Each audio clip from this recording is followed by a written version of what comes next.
Hello, everybody. Woo! Welcome to Grim Scenarios Live, the panel/podcast. This is number 5. This is our second time here at DC. We did 2 in Vegas. And hopefully this will be the third one that makes it to the internet, because the Yes. Vegas one is lost to time. It's dead. The second Vegas one disappeared because I'm bad at my job.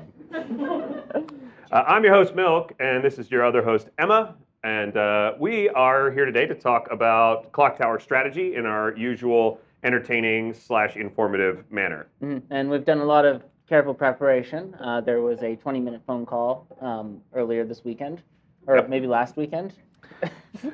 And I remember that I was supposed to make a Grim about 20 minutes ago, so I'm on top of this. I prepared mine yesterday while drunk. But before we jumped into that, I did just want to plug, if you go to airauctioneer.com/final3con, there's final3con- that's such a long link.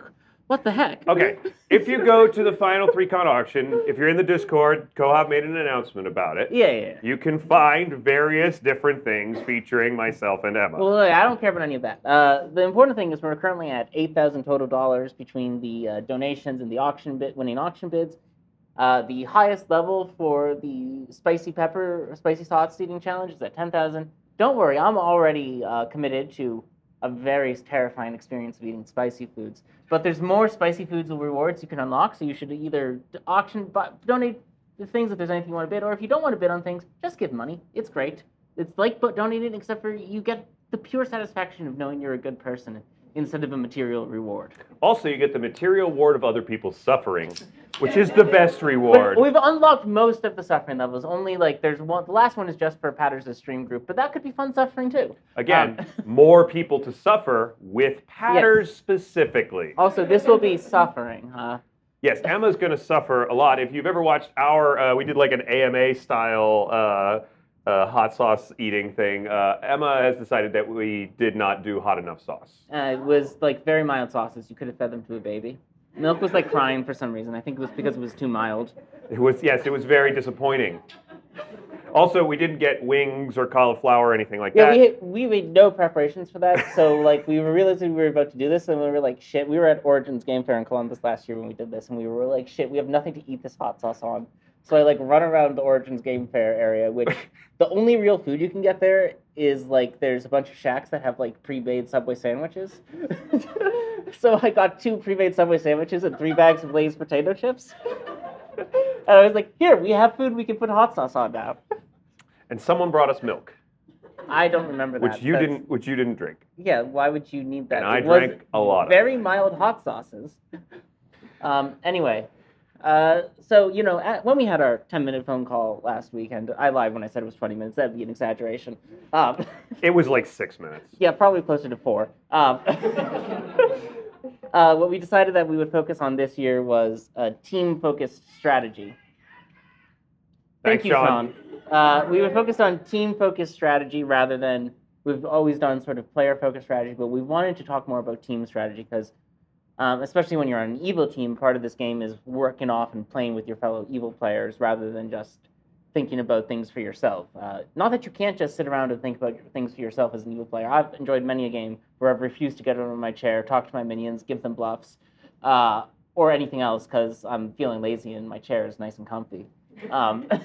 But since it is a strategy-focused podcast, we thought we would at least try to do something slightly strategic. So during our 30-second phone call, Emma and I decided that she was going to create some TV strategy for me to talk about, and then I was going to create the much more spicy, complicated, and interesting S&V strategy for her to talk about because she's a better player than I am. And then 10 seconds in, we were like, yeah, this sounds like a great idea, and we hung up the phone. Yeah, more or less. We generally try not to talk to each other for more than about 5 seconds at a time, and so it's really worked out well for us. So with that, we're going to talk about some trouble brewing evil team strategy here. So, let's see. Milk, I did a lot of things where I made you leave the room so I could randomly assign a Grim. Mm-hmm. First things first, we're going to say that you are the spy in seat 1. so that all that was as pointless as it seemed like it was. That sounds good. I think you can actually just tap the circles. No, they're not here. Oh, that's I sad. cleared the grim, so it would be more funny. Oh, yeah, it's funnier. So you learn on night 1 that you have a fellow minion over here in seat 4, and because Exciting. you can see the grim, you'll know they're the poisoner. That's exciting. And then let me just put other tokens on in order so that I don't lose them track. I'll just wait. But I won't look, so I'm not surprised when I see the entire grim. Yeah, I thought this would be the best way to throw you off guard. That seems great. I did not expect to be the spy. I will vamp for a few moments. And in vamping, what I will do is I will talk about one of the interesting things about Trouble Brewing is that the majority of the minions are passive, right? The Spy, the Baron, and the Scarlet Woman, their abilities aren't really something they control what they do. The Poisoner does have an active ability, but as many of you who have pulled the Poisoner token in the past will know, it often doesn't do very much anyway.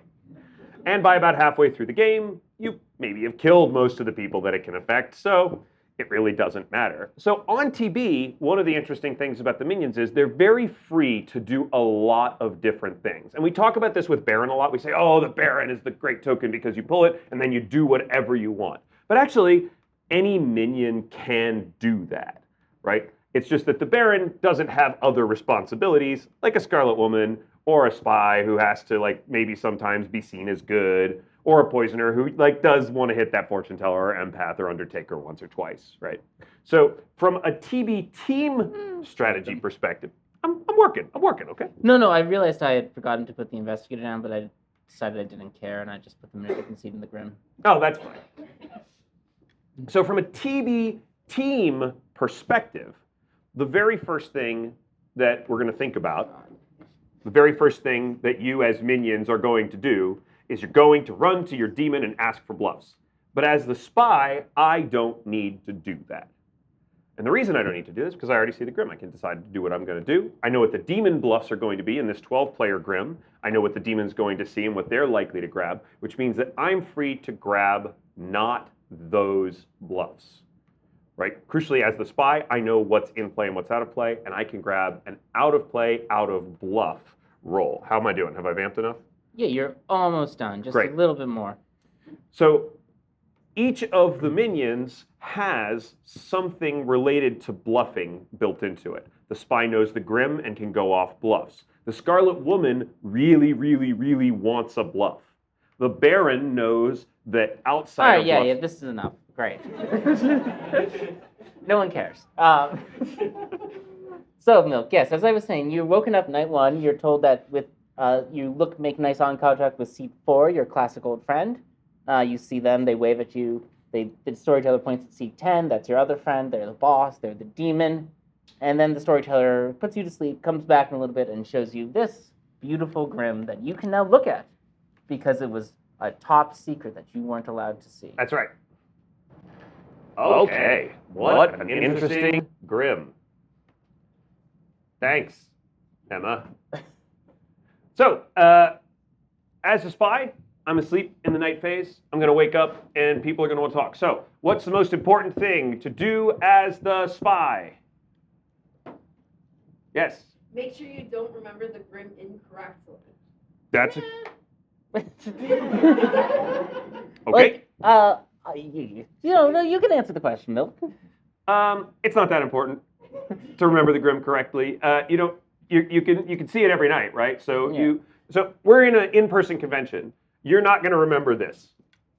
If you have memory issues and your storyteller is good with it, ask to take a picture if you want. But then when you're waving around your phone, going like, "Oh, let me just, I just need to take this text real quick," everybody's going to know. Yeah, Greenie. Take note of who is the important force. Yeah, so you want to grab like 2 things maybe that you see that are worth knowing, that things that are going to be relevant for the demon to know. So on this Grim, what's one thing that's relevant for the demon to know? Atreides. That you were seen across from the drunk as a means of the Watchwoman confirming the empath information.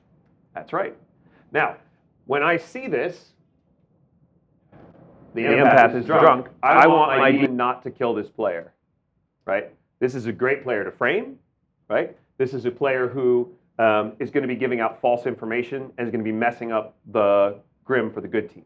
So we want to leave this empath alive as long as possible because they're not real and they're going to mess everything up. They're also giving out that 0 on the demon, right? Which is very, very useful for the demon. That's going to last a while. Probably also don't want the Undertaker seeing that empath as a drunk. So step 2 is we don't want that player executed, right? So we're all going to not vote on that player. Evil team, go evil team. We're not going to vote on that player, right? What's another thing that's important to note about this Grim, Mully? Your poisoner days are probably numbered, so you might want to get it high value poisons immediately instead of trying to do it like you. We may not have the poisoner tomorrow. Just how it goes. Investigator comes out, pings go out. We may not have that poisoner tomorrow. We can't rely on it, right? And what's the big? Does anybody notice a big thing? Seat 8. More importantly, we have a soldier and a monk. That's a lot of protection to work around, and the demon's going to struggle to work around that monk protection, which means that one of us probably needs to at least try to claim something powerful to the monk to encourage them to pick us with their ability for at least a night or two, right? We want to try to manipulate that. So this is a lot of information for me to transit to the demon, all right?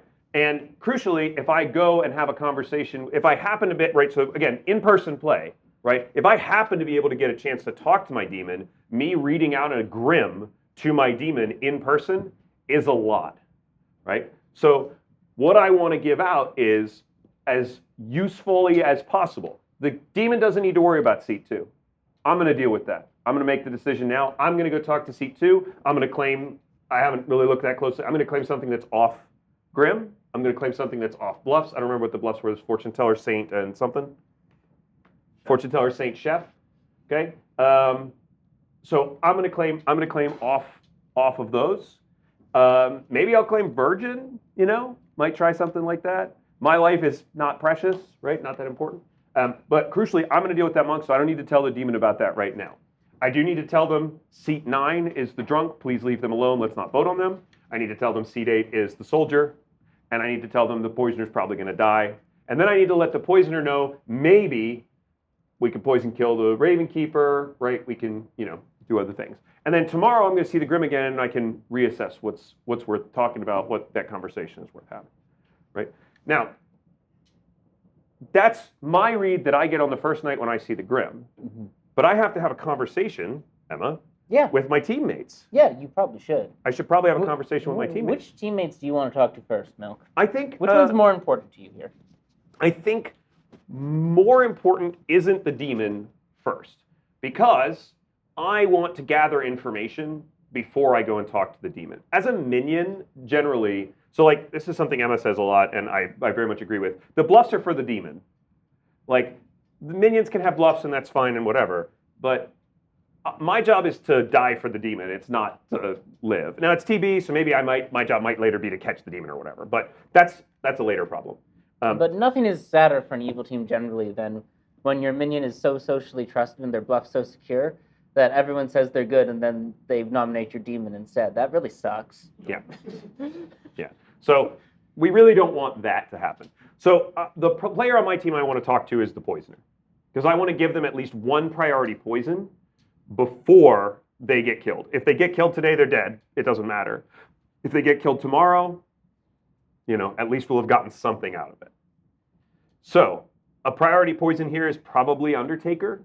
If they get to day 2, maybe mess with some information. We don't really want to show a drunk, right? We don't want the good team to ever see a drunk because the demon might take Saint. We don't know what the demon's doing because we haven't talked to him yet.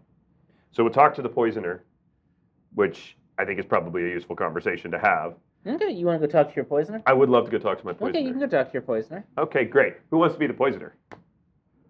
Nina, you could be the poisoner. Nina, everybody. Woo! Nina's been doing all the AV for all the panels throughout the con. Yeah. Nina put in the work. Hello, poisoner. Hi. I would like to let you know that you've been seen in an investigator ping. Yes, it is. There's nothing we can do about it. You're seen against the butler.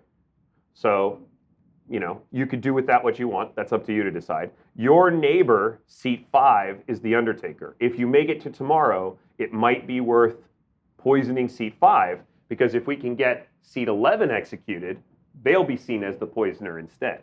Yeah. That would be really good for our team.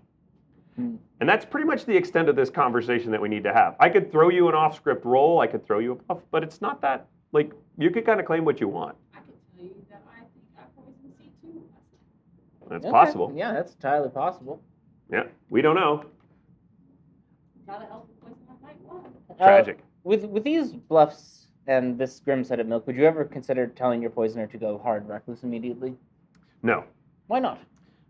So the reason we don't want to put a hard recluse claim in here to disrupt that investigator information is because we don't want to confirm a too real outsider world. That poisoner is not long for this world. Even if you claim recluse, you're probably doomed. And you claiming recluse to survive an extra day, I mean, on this grim especially, there's just not that much to poison, right? So I wouldn't suggest taking that recluse bluff. Maybe it buys us a day, but again, I don't know what the demon's bluffing yet. Oh, if the demon bluffs saint. If the demon bluffs saint and there's a recluse claim, then You're it might look confirming like the saint and the yeah. You're just doing a then lot it might look like a baron. Yeah, you've done some good confirmation work there. Yep. Or maybe it's not a baron. They've seen a poisoner, which means they don't know what the other minion is. Do we want the other minion to look like if we think they're going to see a poisoner? Do we want them to think the other minion is a spy? Do we want them to think the other minion is a baron? Do we want them to think the other minion is a Scarlet Woman? My preference as an evil player is always for the good team to think that there's a Scarlet Woman in play, because it means every player that gets executed could have been the demon. So from my perspective, that's usually the world I want to build. I don't really want to build the spy world. I'm not going to suggest that the demon kill the monk right away. With the soldier on as well, like a no-kill knight only deals with one of them anyway, right? Like it only proves that one of them exists. So that's also like kind of beneficial for our team, right? Yeah, it's okay that one of those two things exists, and you can always sell the, you know, whatever. Okay. So I disagree completely here, by the way. So what do you think? I think this poisoner should be hard bluffing recluse immediately. You should be selling a fake baron game. The demon should be taking the saint bluff. You should be trying to confirm both the poisoner and the saint, and the imp through the saint and recluse bluffs, and you should deny it's a poisoner game entirely. Interesting. Why do you think that? Because outsiders have high levels of social trust. The issue with outsiders as a game design mechanic is they're here because having too many good players makes it impossible for the evil team to win. So you need good players that have drawbacks. But no one sane claims outsiders is the initial reaction to the idea. So only outsiders are always real. Plus, there's a 50% chance of a baron in a 2-minion game and a 75% chance of a baron in a 3-minion game. So baron games are more likely than not. Also, outsiders are fun, and storytellers put them in more than their fair share. So outsiders have this baseline high level of social trust, especially as you start playing the game more. When you start off, people will frequently just kill off butlers and recluses, especially because what are they doing? They're useless. We could let something more powerful live. But as you play this game repeatedly, that sort of thought process frequently falls away. You end up in situations where people want to keep outsiders alive because they assume outsiders are good more often than they assume townsfolk are good. So if you can break into that social trust quickly, if the poisoner can be ready to claim recluse immediately, if the imp can be on it with the saint bluff, you can get a situation where all your evil team looks super good because they're all sitting there as the outsiders. And, you know, if the poisoner gets killed anyway, great. The recluse can be seen as the poisoner. Nothing has changed. Whereas if the poisoner can live, suddenly you have a slayer, a raven keeper, and a soldier that you can deal with efficiently. So some people say we agree too much, and I just wanted to put it out here. Here, I think Milk's completely wrong. This is a grim built for that poisoner to bluff recluse. It's off script. It fits into metas where people expect that the investigator is being nerfed all the time by being shown a recluse anyway, which it shouldn't be. Most of the time, investigators should be seeing real minions, not recluses. It's a recluse is an occasional thing to show an investigator, but if you play into these metas where outsiders are good and investigators always get crap information, people buy that. Yeah, I actually disagree with that a little bit. I do think Emma's made a good point about trying to utilize the social trust that outsiders gain. But fundamentally, if the poisoner just gets killed off of this anyway, if town just goes ahead and pushes on the butler, kills the butler, pushes on the poisoner claiming recluse, kills the recluse, now your demon's just floating out there with an outsider bluff. And maybe town's looking for a drunk, or maybe town starts going, that now looks an awful lot like a Scarlet Woman claiming Saint, or something like that. If we leave it more broadly open, if we leave space for the demon to claim other things rather than trapping them potentially in that outsider bluff, rather than leaning heavily into the outsider side strategy, then the demon has more flexibility to create worlds. And since it is TB, and I'm a spy, and I know the Grim, and I can register as good for a portion of this game, I can be prepared to catch a star pass by claiming maybe Chef, or, again, I didn't look that closely. Maybe I can't make the Virgin play. Maybe I can make a Mayor play, right? Or maybe I can claim Librarian and confirm one of the outsiders. I could show a drunk somewhere, right? I don't really want to do that, obviously, because the demon might take Imp, or the demon might take Saint. I could maybe confirm the demon as the Saint, right? Like, I have space to make other plays. So I agree with Emma that people do say we often agree too much these days, but I think she's just completely wrong in this case. I'm not. She is. So I think one of the crucial things, though, is I think both of those lines of play are completely valid, right? Maybe one's better than the other. Maybe Emma built this Grim specifically to make me look like an idiot or to ask me that question. That's entirely possible. But I think when you have multiple valid lines of play, the only way for your team strategy to work is for you to either have played a shit ton of games together and have a sense of what that other person is going to do, or you have to have a conversation and talk about it, right? It's important to talk to the other players on your team so that they know what you're going to do. This is like fundamental gameplay strategy, but people miss it so often because they're so busy trying not to go have a conversation with another evil player, because God forbid somebody whisper tracks them and finds that conversation. You can get away with a lot in talking with your fellow evil team in almost every format of Blood on the Clocktower I've ever seen. I think the only one where I think it's tricky is the unofficial text forums, where I think there is real problems with talking to your evil team there, which I know they've worked real hard to try to fix. But live in person and online, it's like, there's like no real social punishment for talking to your evil team generally. Nope, you can usually just get away with talking to anybody any amount of times, as much as you want, more or less. Yeah, that's a pretty good TB Grim, right? Yeah. I think that's interesting. Do you guys have questions about like TB team strategy? Team strategy in TB is pretty straightforward because, again, like TB, you can roll with the punches a lot, right? Like TB, there's a whole bunch of possible worlds. There's a whole bunch of possible things your team can do. You just kind of agree on a path, and then you kind of take it where the game takes you. So, like, fairly straightforward TB stuff. What's What up? would you do as a spy if the Virgin was on? What would I do as a spy if the Virgin is on there? Probably ignore it. Yeah. Yeah. I think, like, for me personally, I think like spies nominating virgins is frequently too cute. Like, if you're going to do it, make sure you found a way for the virgin to come to you, not for you to come to the virgin. Yeah. Like, you don't want, like, oh, I'm wondering who I'm going to nominate. Hey, how about you? Wow, I died. That's going to make you look much more like a spy than, like, if, like, the virgin and you were talking naturally already and the virgin said, hey, are you interested in nominating me on the virgin? Like, that's going to be, if you're going to do it, I'd try to do it that way. Don't, like, if you're sort of random shot finding the virgin, it's going to start raising alarm bells. Like, especially, like, no one in, like, their first game of Trouble Brewing should be thinking deep about TB strategy. If you're thinking deep about TB strategy, you've probably played 10, 50, 100 Trouble Brewings already. And at that point, when people randomly find virgins out of the blue and Trouble Brewing, there's going to be a lot more suspicion. Oh, that's not a townsfolk, that's a spy who knew where the virgin was because they'd seen the Grim last night. But if there is a virgin on this Grim and you are the spy, and you decide I'm going to claim a top 4, so you're left with librarian in this case, but maybe in another case you're claiming some other thing.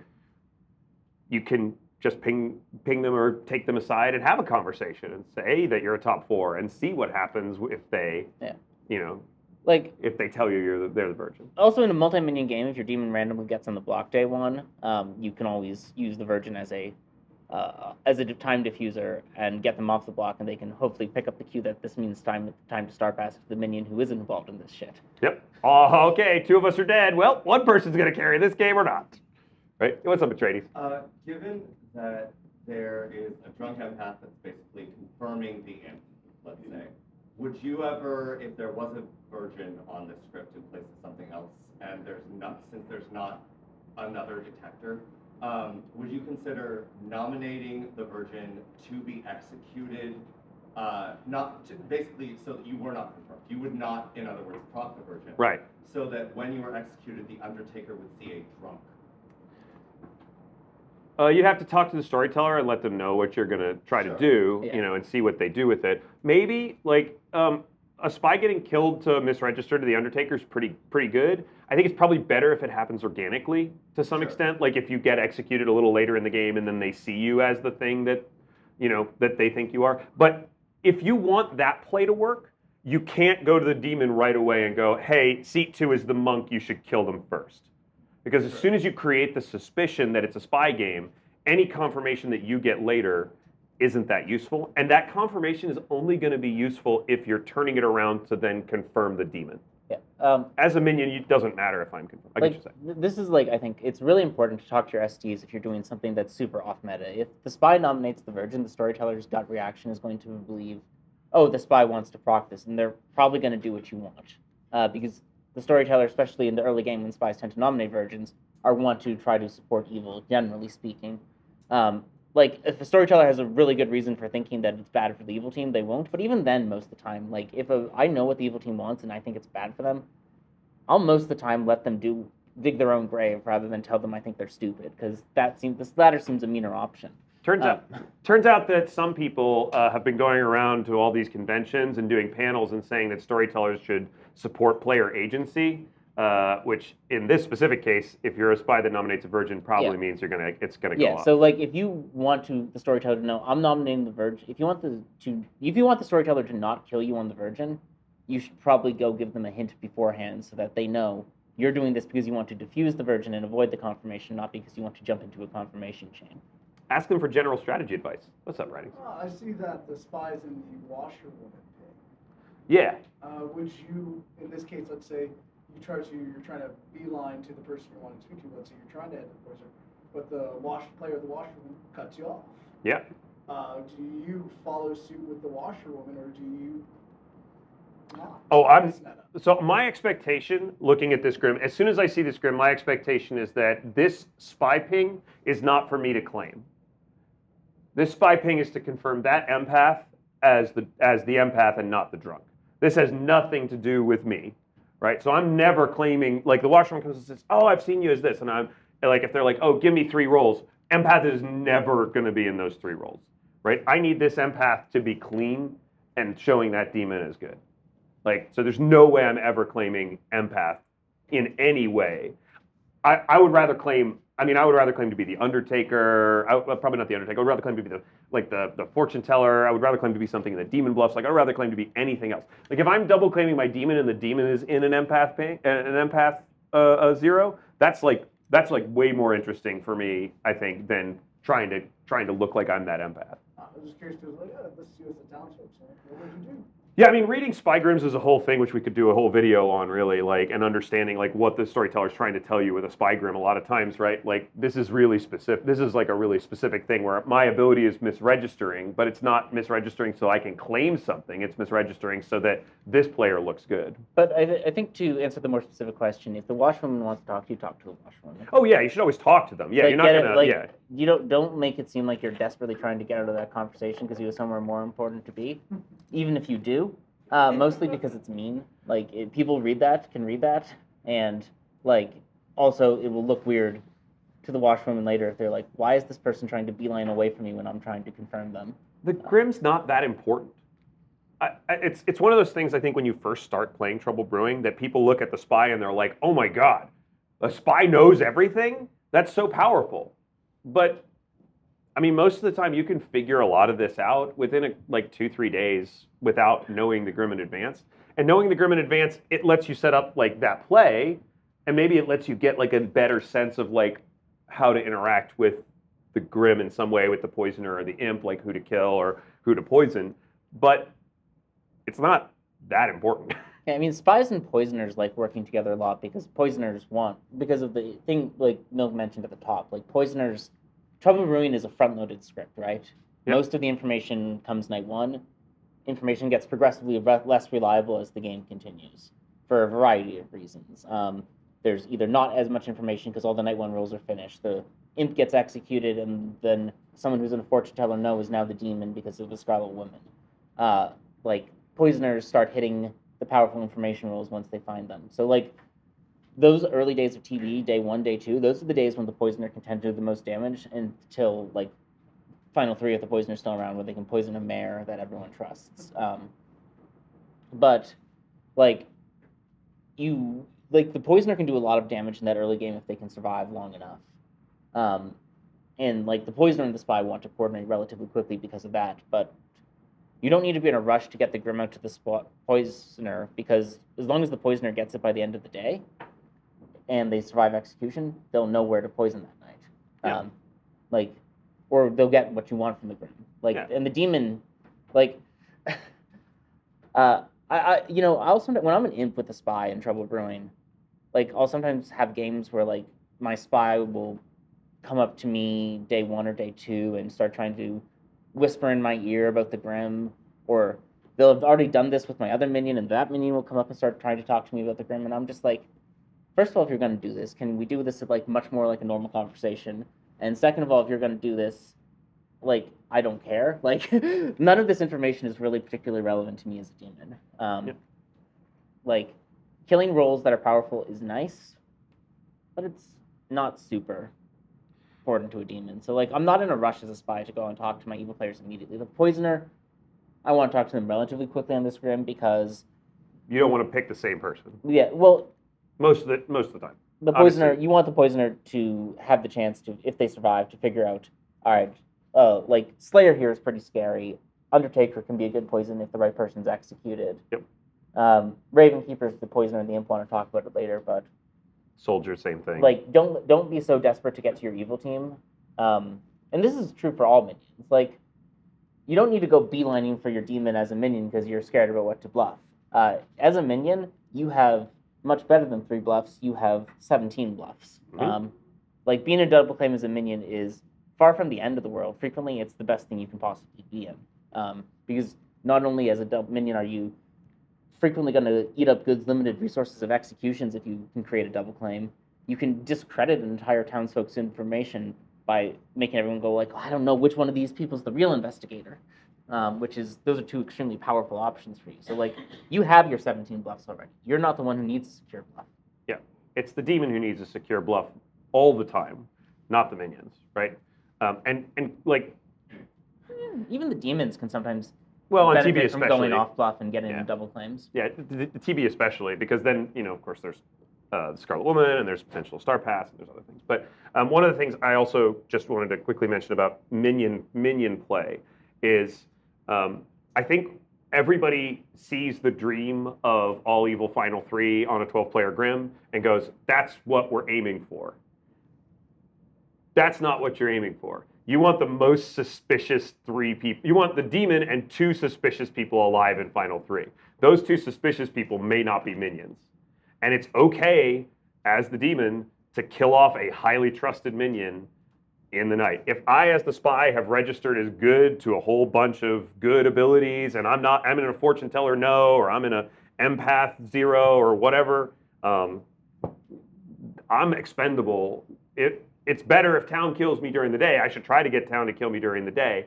But if I'm just that trusted, leave a suspicious townsfolk or outsider alive and kill me, right? Because I don't think that all evil Final 3 is going to necessarily be as likely to happen. If I die with 7 alive and I can be a trusted good player who's going to vote and can convince people to vote not on the demon, it's way stronger than, trying for that final 3 and the demon getting killed because I'm too not suspicious. I'm too trusted. Yeah. And you want to be the right amount of callous about your minions' lives as a minion or as a demon. I'm somewhat notorious for being very callous about their lives. I know Mullowalk's in the audience, and he's threatened to murder me anytime I have an accurate read on a minion early in the game, because he knows I would absolutely throw a to the bus day one just for fun. Yeah. But you want to be the right amount of callous. You don't want to be so precious about their lives that, you're fighting to save a minion's life, and the way you're doing it is killing the person who's going to be executed instead of you tomorrow if you don't save your minion's life. I am very rarely going to try to vote to lift a minion. Scarlet Woman, I don't care. Baron, Poisoner, Spy. It is very unlikely that I'm going to vote to lift a minion off the block. Anyway, I think we've been going for about 45 minutes in the scheduled time block, so I think it probably makes sense to switch to S&V, which is going to be our second segment for the day. We'll try to cover that in about, I think we have 2 hours this year, which is an insane amount of time. Yeah, we're not going to go that long. We've normally done an hour to an hour and a half. So yeah. We'll do 45 minutes on S&V, and then maybe we can stick around for a few wrap-up Q&As, and then, yeah. And if you have to leave, if you have other things you need to be doing, please go. We won't be offended. I certainly won't be offended. No, I'm the opposite of offended. Well, I'm actually a little offended right now, but only because the VIP lounge was stocked with Coke Zero instead of Diet Coke, and I just think this stinks. And we paid for that. Diet Coke is so much better. It's really offensive when I have to drink Coke Zero. Well, we thought we would talk about S&V, and one of the things that I notoriously say a lot about S&V is that I think it requires a substantially greater level of evil team coordination than TB.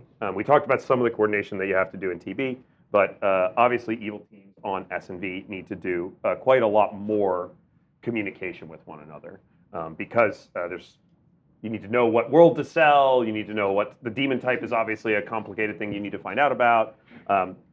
And we have roles like Pit Hag and Witch that want to make selections that don't overlap. The Evil Twin is a whole situation that we have to deal with. So Emma, I'm going to give you what many people think is a powerful minion. I'm going to give you the Pit Hag in seat 4. Mm-hmm. The Pit Hag in seat 4. Yeah. Oh, yeah. I like seat 4. Yeah, I know you like seat 4. I was being very nice and putting the Pit Hag. This randomly happened. And I'm also going to tell you. That you have a fellow minion. What kind of minion would you like? Are you going to have a fellow minion in seat 12? I feel like you've already made the decision, It's a witch. and I don't want to be trapped. And the demon's in seat 1. What kind of demon would you like? I once again feel like you've already made this decision, and I don't want to be trapped getting. Vortok's great. Thanks. So we're sitting down for our first night of S&V. And of course, the Pit Hag finds out the information about their team, but they don't get to make a choice on the first night. No.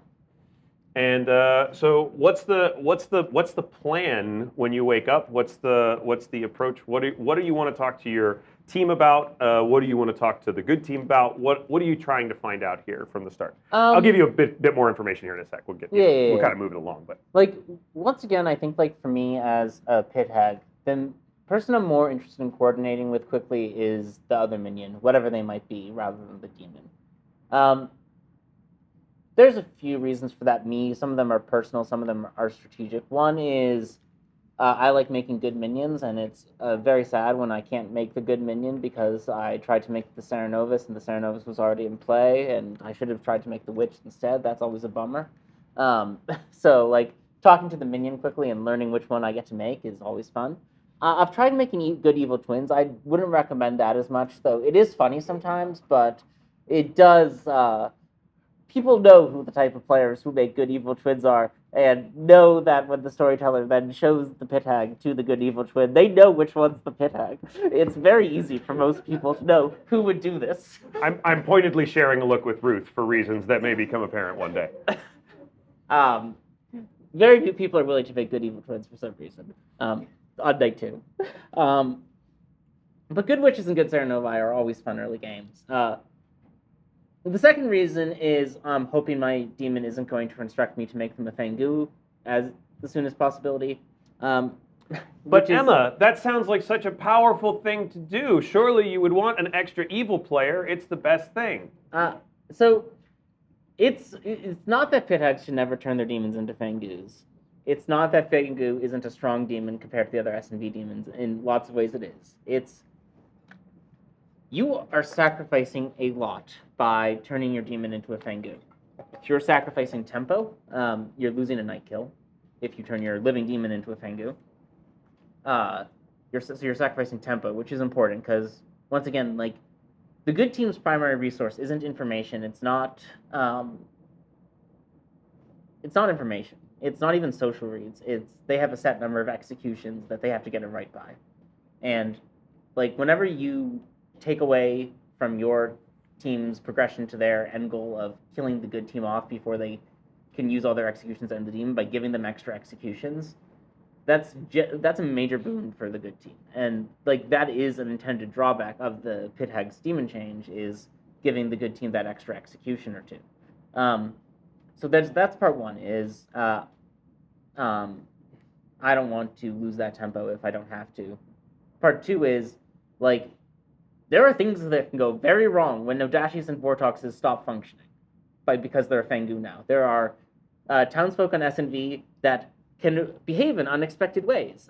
If you've ever seen a game where a philosopher sat next to a Nodashi and then the Nodashi becomes a Fangu or a Vortox or a Vigor Mortis, or like gets barber swapped out even, like suddenly this philosopher stops waking up even though they thought they had the dreamer ability, and this is not fun for the Nodashi who is sitting there because everyone knows why that happens. Yeah, you can simulate that with a sweetheart sometimes, but most of the time it's because the Nodashi has moved away. That's very bad for the Nodashi, especially if they've just been turned into a Fangu and haven't had the chance to jump away yet. If dreams are all wrong and then suddenly they start being right, that also can be pretty bad for a Vortox. Like, you want to be doing demon changes when you need to, not because Fangu is so cool, but some demons really don't want to be the demon, and really, if they learn they have a pit hag and they're not a Fangu already, they're going to start demanding you go make them a Fangu at the first opportunity, so then you can make them an outsider to jump to, and then they don't have to be the demon anymore. And I don't want to have that conversation if I don't have to, because then I'm going to probably do it because I like being nice and do what people ask me to, even though I don't want to. So I want to talk to the minion first, not the demon, almost always. The downside of talking to the minion is they might be an evil twin who asks them to make them not an evil twin, which is something else I don't want to do most of the time. What a strange thing to say. Why wouldn't you want a powerful active minion in play, Emma? This is mostly anecdotal thing that I haven't scientifically validated in any way. But my experience is 99% of the time when you pit out your evil twin into a different minion, your demon is executed the next day, which I think is the gods telling you the evil twin has a powerful minion ability for a reason. It gives you a chance to make a new demon after your demon gets executed. Please don't turn them into a witch. Yeah, especially if you're a pit hag, right, with an evil twin in play, your demon can get executed and you could just make a new one. It's pretty great. It's very nice. Safety nets are really useful in Blood and Clocktower for an evil team. I'm not saying 100% of the time you turn your evil twin into a witch, your demon gets executed the next day. Just like 99% of the time in my scientifically valid anecdotal experience that I've taken detailed notes on in my imagination. Let me give you some more juicy information that maybe you'll come across at some point in this game. I'm going to give you a couple of juicy bluffs, Emma. I'm going to give you Flower Girl, Philosopher, and Snake Charmer. Ooh.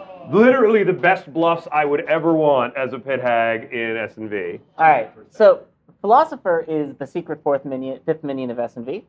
We all know this, right? Well, everything I said about not turning your evil twin into a minion, that doesn't apply into not turning your evil twin into a philosopher, because philosophers are really powerful minions. The philosopher puts a permanent secret drunk down on the grim. This is a powerful evil ability. It's like, you know how like a bounty hunter turned courtier is very powerful because they can drunk things that aren't supposed to be drunk easily? Bounty hunter turned philosopher is even better because it can drunk things for 3 days it's forever instead of just for 3 days. And if they're in a twin pair, then no one's going to want to kill them. So it's even better. So always make evil philosophers when you have the opportunity. They're so great. Plus, it will confuse people when the Serenovus goes away after you execute the sage. because the Cerenovus is a philosopher now. So philosopher's beautiful bluff. You can use it to drunk someone forever, which is great. Snake Charmer is another great bluff. An evil Snake Charmer gives you the opportunity to move your demon without the good team getting to know about it, which is similar to what a Barber does, but the Snake Charmer is more funny. Flower Girl is probably what most demons are going to bluff in this situation. That might take Philosopher. Very few demons are going to be bold enough to go Snake Charmer. So I assume Flower Girl is not going to be available for me to fuck around with.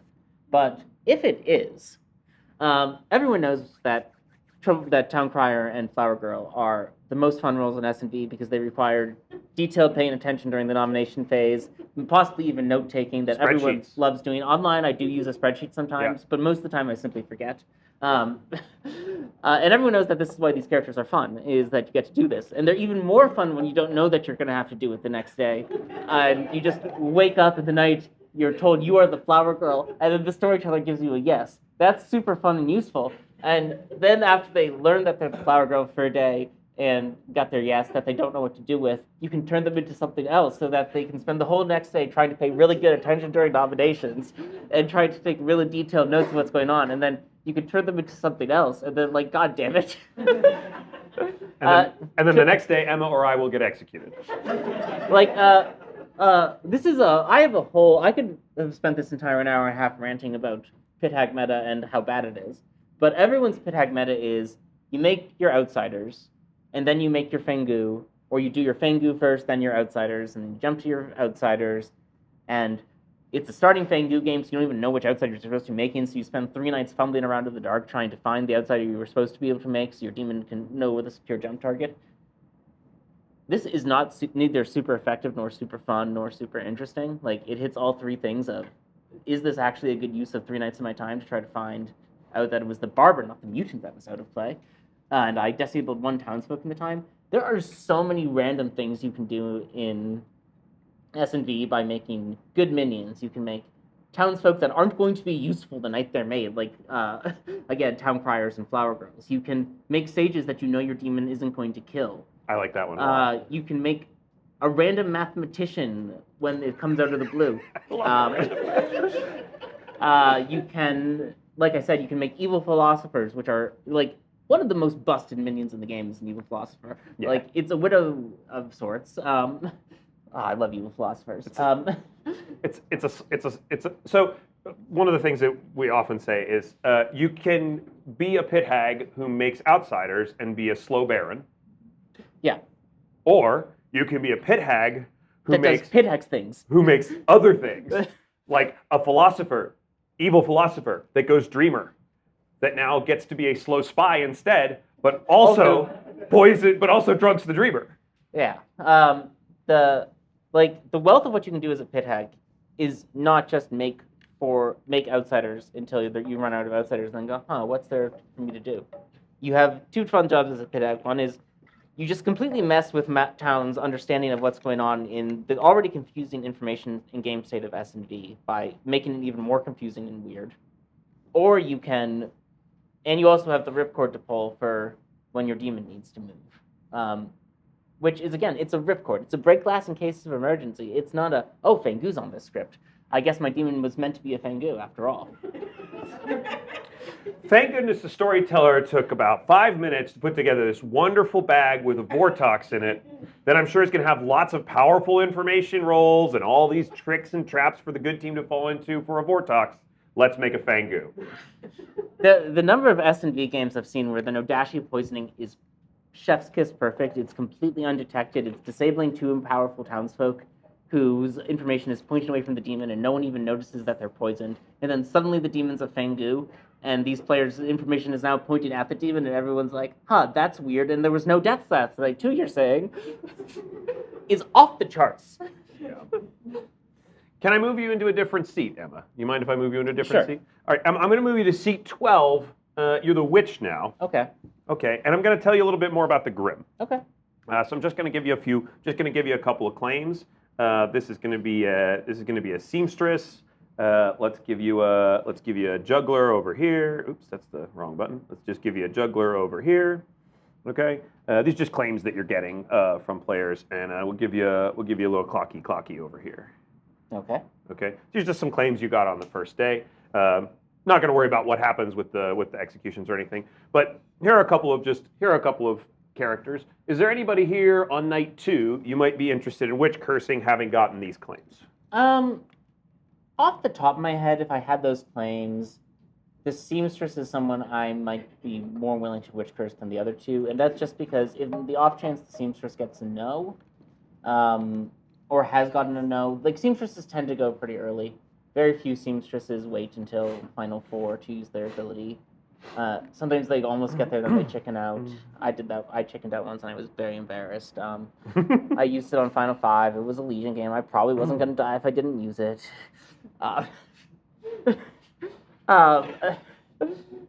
Patters lived the dream recently, didn't he? Yeah. I think Patters lived the dream recently. Anyway, so like, you know, if you curse the seamstress, there's someone who's more likely to nominate if they get a no. The juggler might be more likely to nominate if their number isn't what they're expecting. The clockmaker, who knows?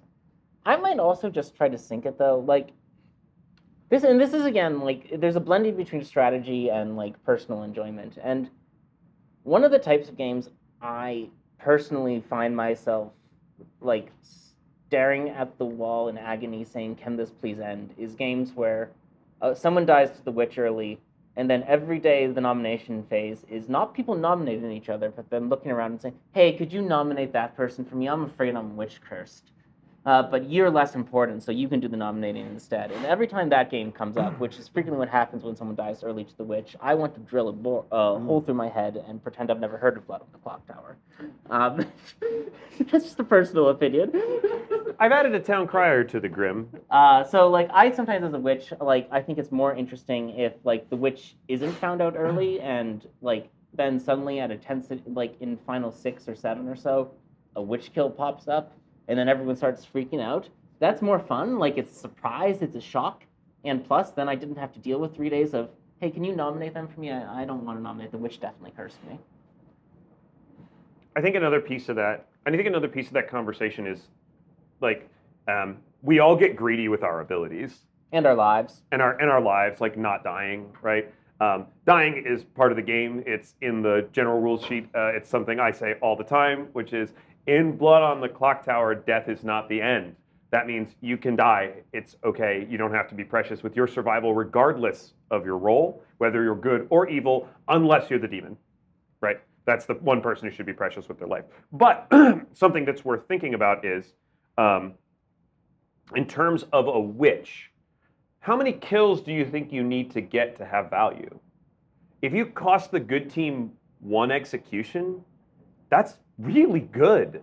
That's like 2 kills over the course of a game. Yeah. Like, 2 kills is 1 day-night cycle, right? So 2 kills for a witch is pretty awesome. I mean, that's amazing. 1 is still pretty good. It might cause the good team to have to do a skip, right? Or to kill a corpse, and maybe, you know, you don't need to get that much out of a... So, like, yeah. And, like it's also, like, the witch, the fear factor of the witch is more powerful late in the game. So, like, if you can be a surprise witch, I'm sometimes more interested in that. If I'm trying to get a kill, it's probably going to be the seamstress. Yeah. If I'm, like, want to hide more, I might even just curse myself for a few days. Like, and if you curse yourself, you also always have the benefit of looking good by nominating when you know you're about to die. That's always fun. Yeah, I think it's pretty strong to kind of hide witch or, you know, sink it on yourself. I'm not going to really worry about I don't think I need to worry about the rest of this Grim particularly, but I wanted to ask you, what's the conversation that you have here, you know, maybe mid-game, in terms of the Vortox game is going okay, you're not going to change the minion, but maybe the suspicion is starting to turn that it's a Vortox game. Town's starting to figure it out. One of the weaknesses of Vortox we talk about sometimes is once you know it's a Vortox is very easy to work out. Once Town starts catching on to the fact that it's a Vortox, as the pit hag or as the witch, or, you know, just as any of the general minions on S&V, what do you start to do as it turns Vortox? As Town starts, so as a minion, especially if you're a minion in the game that people are starting to suspect isn't Vortox, one of the best things you can do with that at this point is, one, you can hope your demon has realized they're starting to suspect Vortox, and hope your demons, whatever information your demon has been giving out, works in a Vortox game. But the other thing you can do is start giving out information that doesn't work in a Vortox game. Because the later you get and you're still alive as a minion, the more, like, good it is for you to be executed, right? Like, if on Final 3 you're a minion and you're still alive, if you're executed, you win. On Final 5, it means that, 4 of the other people who could be executed are your demon, and you're not your demon, which is an 100% chance of them not executing your demon versus a lower chance of them not executing your demon, right? And once people are caught onto a Vortox game, they're going to start looking for the people whose information isn't Vortoxed. That's like a frequent way that evils are found out in a Vortox game. So if you can be a minion in a Vortox in a found out Vortox game who's loudly saying, no, this isn't a Vortox game. I've got a seamstress yes between these two confirmed, between the klutz and the player they picked.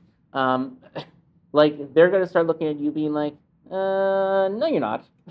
And that means they'll kill you. So that's great.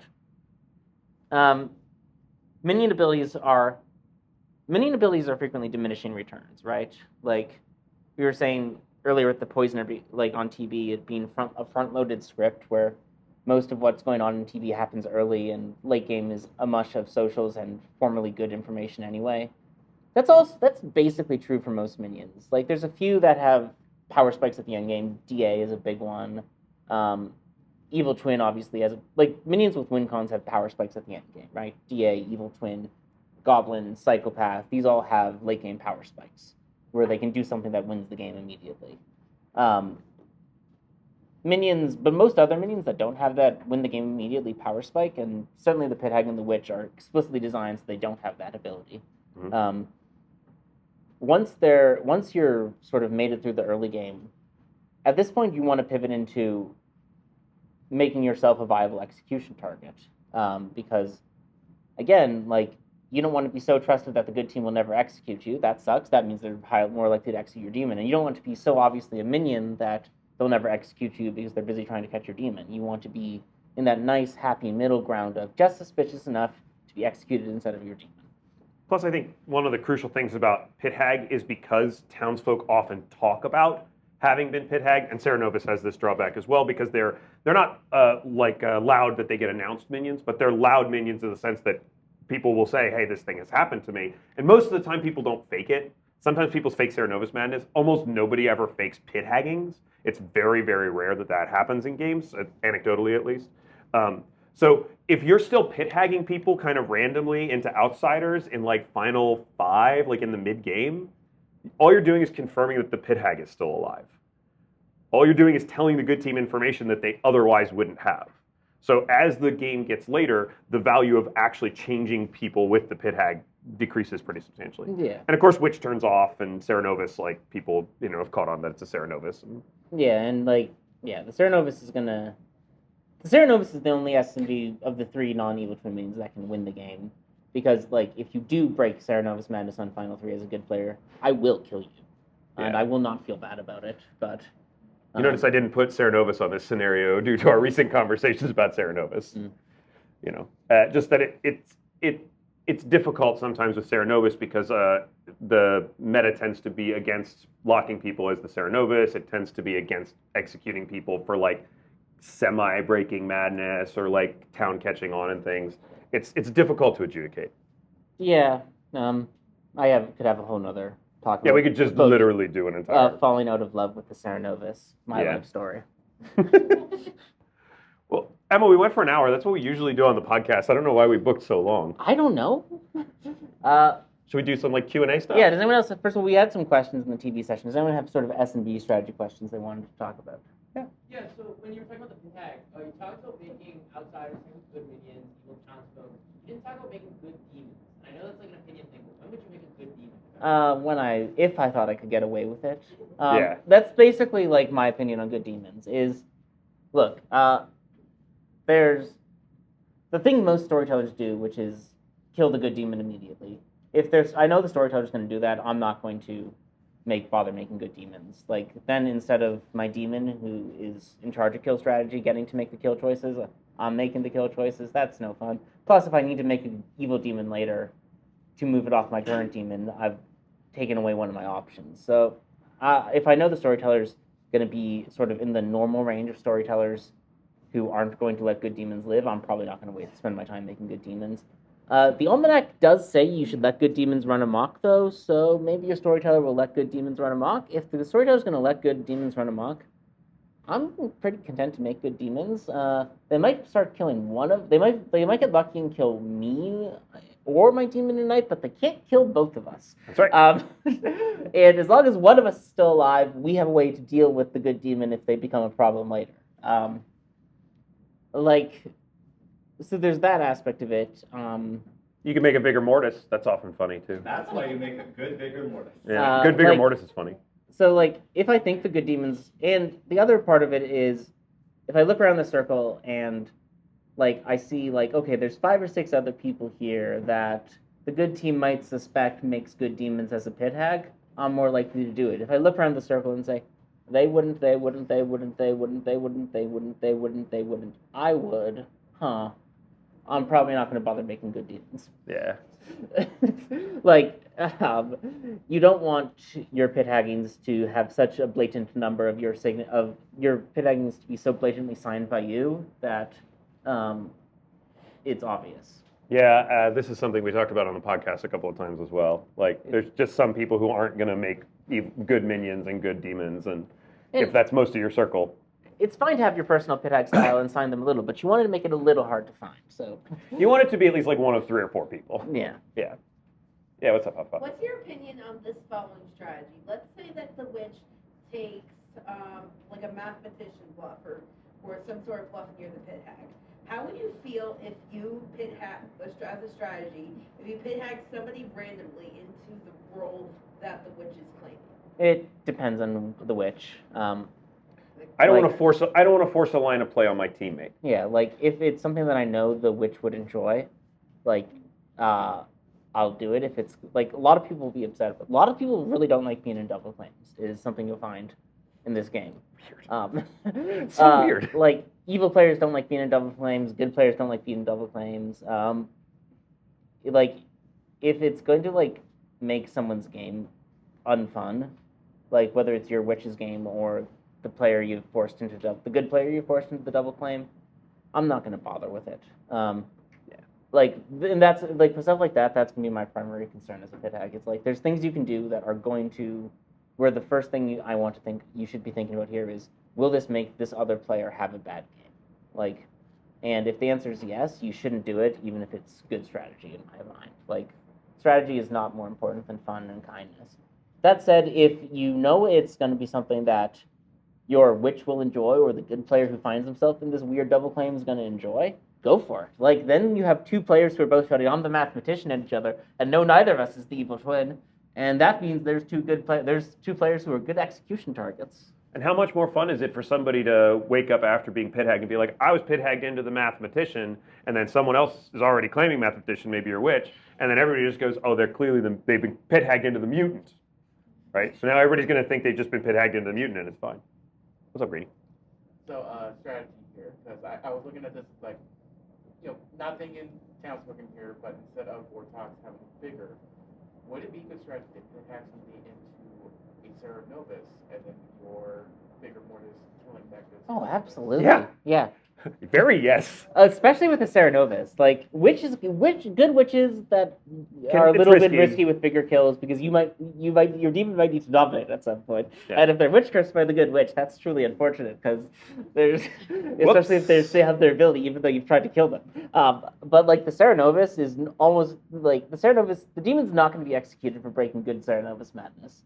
No. Most of the time, most storytellers. That doesn't mean a demon doesn't have to make a good faith effort to comply with a good Serenos, but most of the time that's not going to kill the demon. So, there's very little risk here. But you do have a good Serenovus who's poisoning someone, which is tons of fun. Yeah, that's super good. Yeah.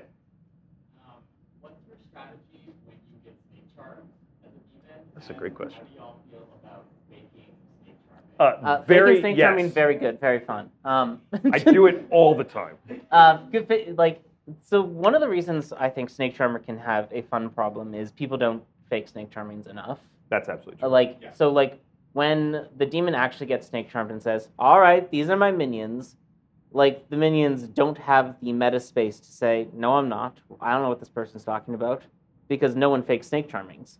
So when the minions, so it becomes a situation where the minions are just sort of sitting there, being like, "Okay, yeah, you caught me. My demon got Snake Charmed. This game's not fun anymore." Like in faking Snake Charmings and making the claim of Snake Charming unreliable for the good team in your meta group, in your meta game, like helps with that problem. It will make your games more fun.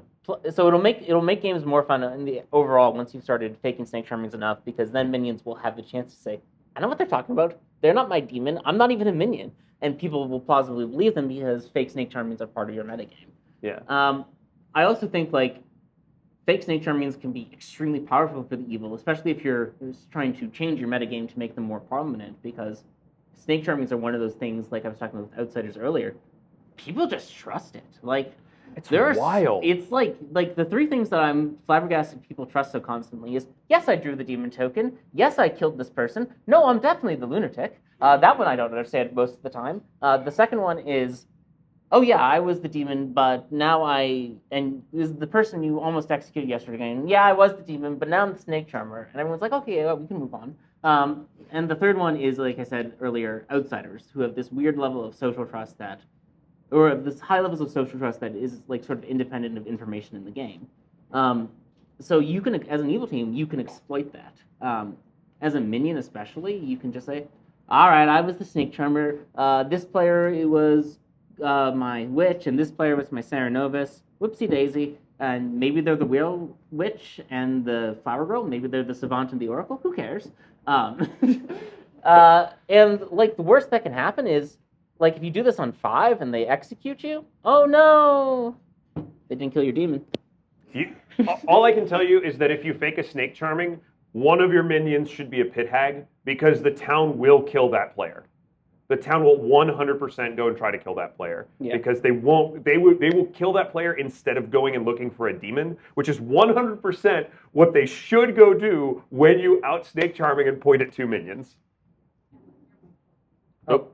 Sorry about that. No, you're fine. Rebecca. Yeah, I was actually just going to ask more. How do you think through fake Snake Charming for minions? What are you doing after your fake minions are demon type plus? Are you putting the demon in there? Depends. Like, Yeah. depends on the game. It depends on the game state. Socials is a big part of that.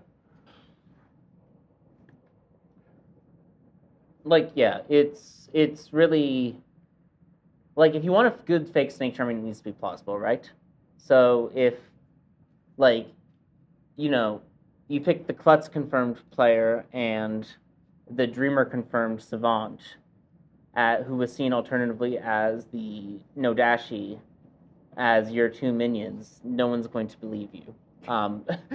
If you pick the player they executed yesterday for thinking they were the witch, regardless of whether they were the witch or not, and a player who people were like, I don't know about that person, as the pit hag, you have a higher chance of being believed. If your evil team is fairly outed, you should just give your real evil team, but switch their roles around. Yeah. If your evil team is not particularly outed, but you feel the vultures circling in your demon, this can happen a lot of times when the evil team's ahead, where like all the evil players are alive, and it feels like these are the games where, like, some people might give a general evil good, but I'm going to give a general evil because even though all the evil players are alive and the town's mostly out of information, I know the next execution is going to be the demon. Yeah. In those sorts of games, like maybe where like a bunch of evil players alive, maybe you just shuffle your evil team around the board. Sell out dead minions. Like if there's somebody's dead, you can sell them out. Yeah. That's always fine.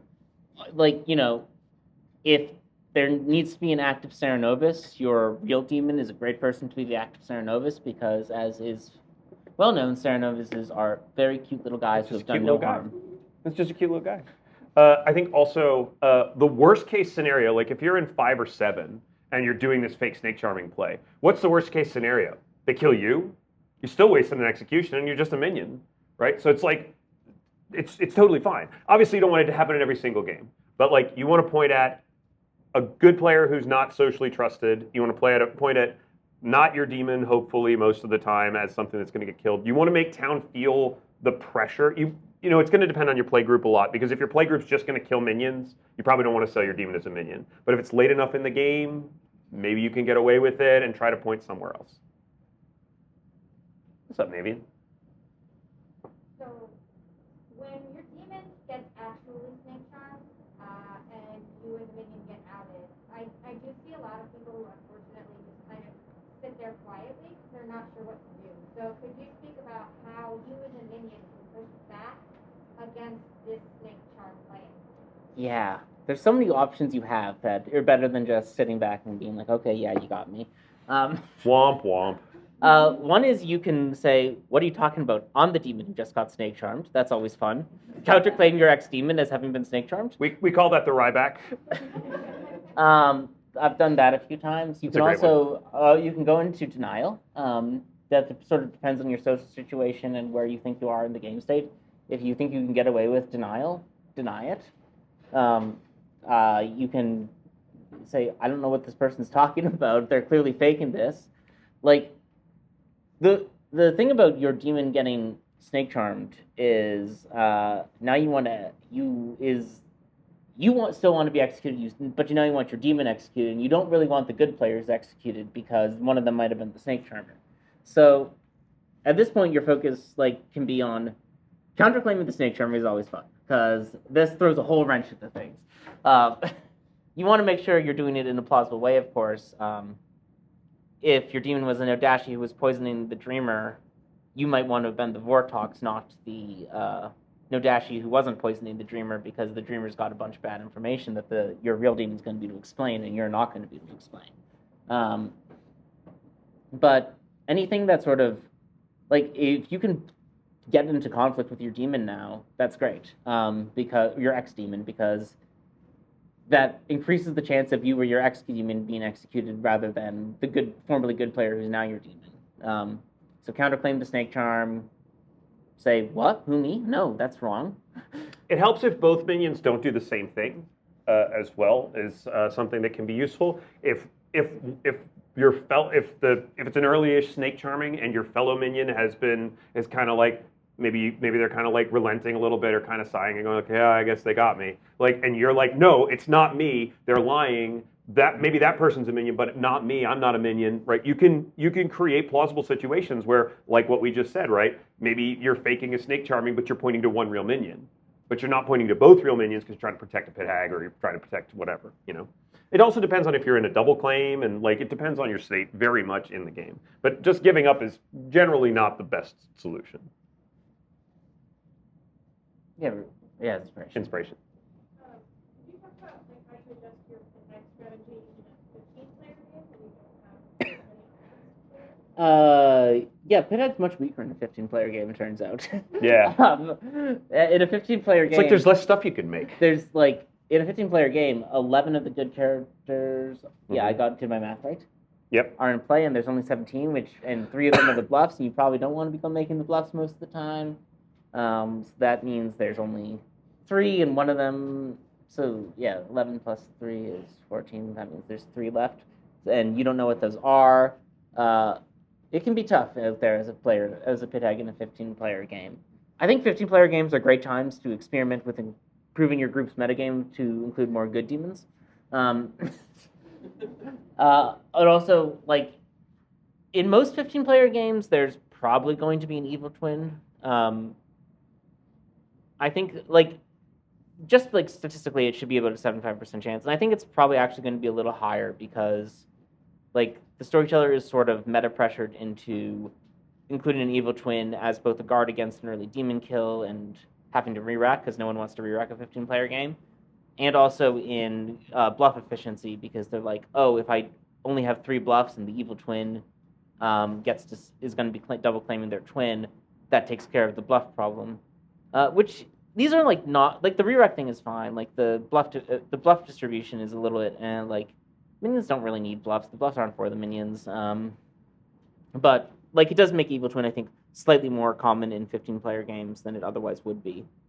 So that means you have Witch and Cerenovus, or Cerenovus, which you can generally play with. So Witch or Cerenovus can buy you time before you have to find other things to do. Good demons are, I think, great in 15-player games because one of the drawbacks of 15-player games is like a good Clocktower game should be about an hour, maybe an hour 15. A 15-player game can easily run up to an hour and a half, 2 hours, and 2 demons is going to cut down that 15-player game more efficiently. Mm-hmm. So I think it's a great time to experiment with good demons because those are out of play. Good Fengus especially are very funny because then they can become evil Fengus without you having to do much work. Yeah, Greenie. I was going to suggest, because you said it earlier, that's the one you actually make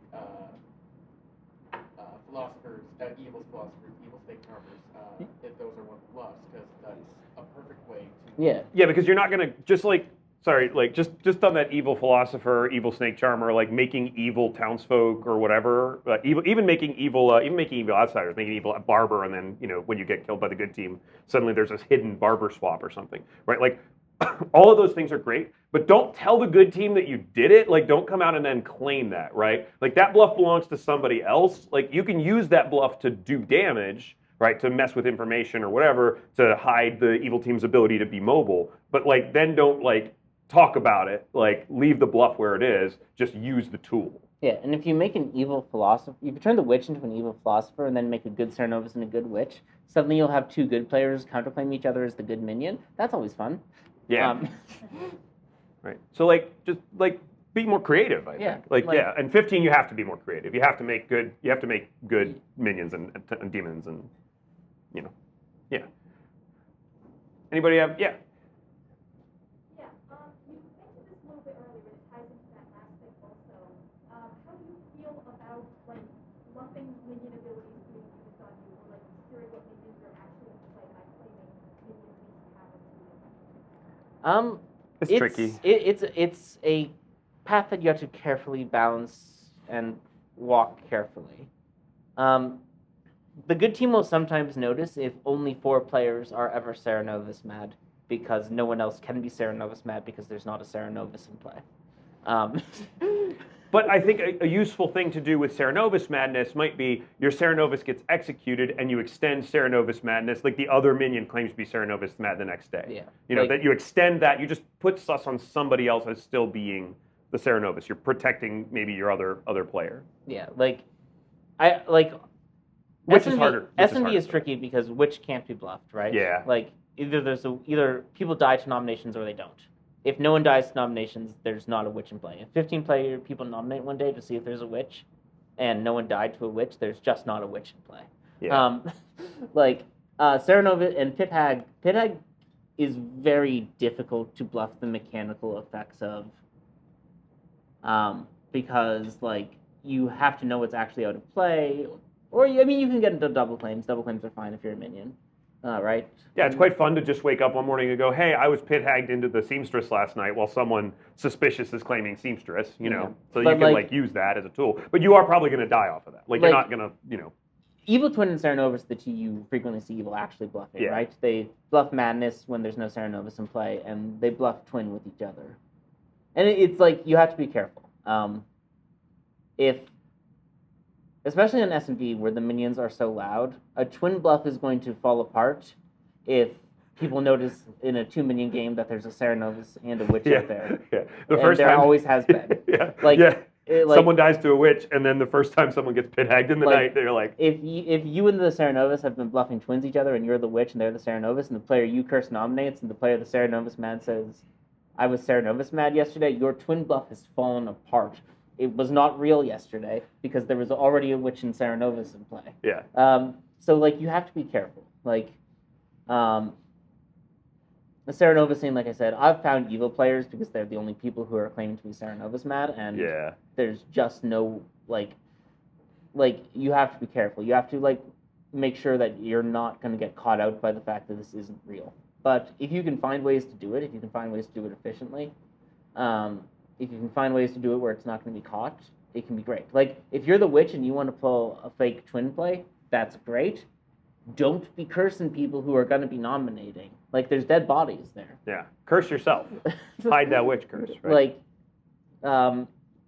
Yeah. I think one I quite like is if you're a minion who's like you just get unlucky and you die on day one, whatever, hopefully the abilities aren't outed. You can claim to have been Cernobus Mad on the first day. That's kind of interesting. There's some stuff you can do. Yeah. I think we're good. Yeah. I think Yeah, we're wrapped probably. up. Yeah. Thank you guys for coming. Thank you all for coming and hanging out with us. Hopefully you found something here interesting or useful at all. And may your scenario stay grim. Woo!